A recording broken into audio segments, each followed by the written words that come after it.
Čau! Apsveic ar debiju Eiropas vīriešu čempionātā. Oficiālā praktika aizvadīta. Nu, pastāsti tavas emocijas, tavs pirmais lielais čempionāts, jauna zāle. Viss kārtībā. Pagaidām viss ir kārtībā. Šodien esam aizvadījuši, vakar aizvadījām vienu treniņu. Neoficiālo, šodien aizvadījām oficiālā praktika. Vakar uzzinājām mēģinājums programmu, kurā es neko nesaprotu. Tas ir normāli, bet neviens to nesaprot. Bet šodien uz celiņiem neizskatījās nemaz tik slikti, cik izskatās reāli uz papīra. Un tas arī viss, tālāk jau laiks rādīs.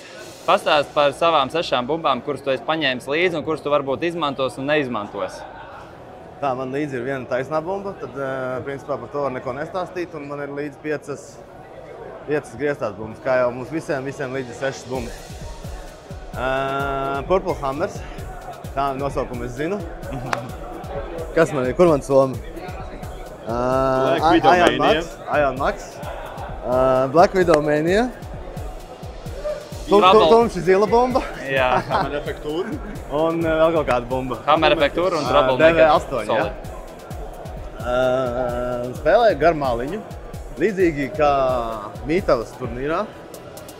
Jūtos tā spēlējot ļoti ērti, bet cerēsim uz to labāko. Jā, kāpēc varbūt tā izvēle spēlēt pa malu, jo tomēr gara eļļa un garas eļļas parasti spēlē tuvāk centram. Un šajā zālē, kā mēs redzējām, viss iet tramvajā, kā viss izsekos, diezgan taisni, nepagriežas vispār. Tas labi, uzvar tas, kas izdomā kaut ko savādāk un nespēlē tā kā visi. Jā, bet vai tu esi gatavs arī mainīt savu spēles plānu? Ja būs nepieciešams, darīsim, ko varēsim, protams.